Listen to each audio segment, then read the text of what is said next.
Hai, selamat datang di Geekspedia. Pada video kali ini kita akan ngobrolin tentang 4 fundamental programming yang wajib kamu pelajari kalau kamu mau jago ngoding. Halo, selamat datang lagi di Geekspedia. Kali ini kita akan ngobrolin tentang 4 fundamental programming atau dasar-dasar pemrograman yang wajib banget kamu pelajari dan kamu pahami supaya kamu itu ngodingnya itu lebih jago.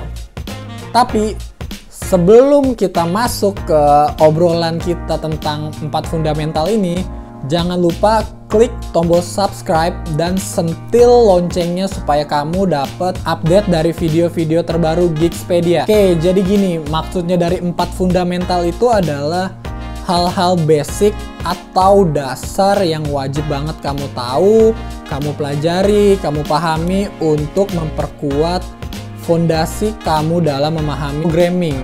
Jadi 4 fundamental ini adalah hal-hal basic yang ada di seluruh bahasa pemrograman. Jadi kalau kamu udah paham dari keempat fundamental ini, kamu akan lancar untuk memahami bahasa-bahasa pemrograman lain. Contoh, misalkan kamu udah paham basic ini, kamu sekarang lagi ngedalamin bahasa C++ atau PHP dan kamu mau coba belajar Java. Jadi kamu bisa skip tutorial yang basic karena kamu itu memang udah paham.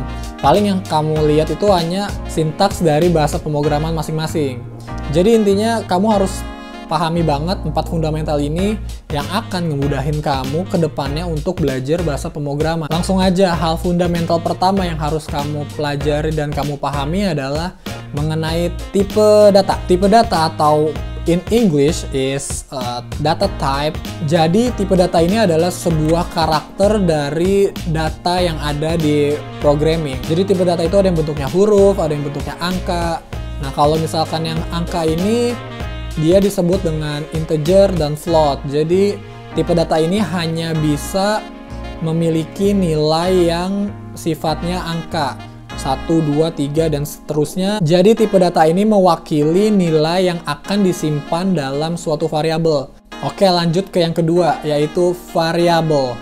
Variabel ini adalah sebutan untuk kode program yang berfungsi sebagai tempat untuk menampung data.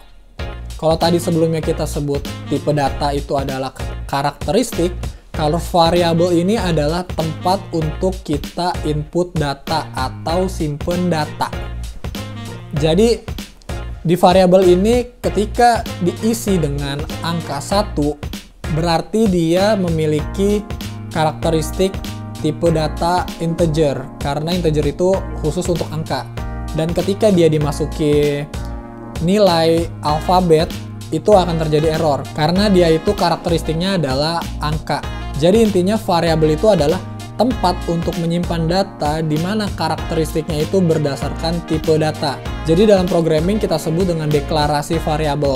Nah, deklarasi variabel ini adalah memberikan karakteristik kepada variabel. Jadi karakteristiknya ini misalkan variabel A. Variabel A ini diberi karakteristik tipe data integer. Jadi si variabel A ini hanya bisa menampung nilai yang bentuknya itu angka. Jadi ketika dia dimasukin huruf atau kalimat itu akan menyebabkan error karena si variabel ini udah dideklarasiin dalam bentuk tipe data integer. Fundamental yang ketiga adalah kamu harus tahu mengenai kondisi atau pengkondisian. Jadi pengkondisian ini adalah suatu kode program untuk melakukan percabangan terhadap hal yang kita inginkan. Jadi contohnya gini, ada di programming itu ada if else yang jika kondisinya itu terpenuhi akan melakukan sesuatu hal. Contoh dari kondisi adalah seperti ini. Kita ingin buka pintu yang dikunci. Nah, jika kamu punya kuncinya, pintu bisa dibuka. Tapi kalau kamu nggak punya kuncinya, pintunya nggak bisa dibuka. Itu adalah kondisi. Jadi kamu harus benar-benar paham penggunaan dari kondisi ini karena pengkondisian ini dipakai di seluruh bahasa pemrograman. Jadi kita udah ngomongin tentang tipe data, variabel, pengkondisian, dan yang terakhir adalah looping. Ini adalah fundamental yang terakhir. Jadi looping itu adalah perulangan, di mana perulangan ini dilakukan oleh program, bukan oleh kamu. Jadi contohnya gini, kamu diminta untuk menulis 100 kata gue jago ngoding. Dengan program, kamu nggak perlu nulis gue jago ngoding, gue jago ngoding, gue jago ngoding sampai 100 kali.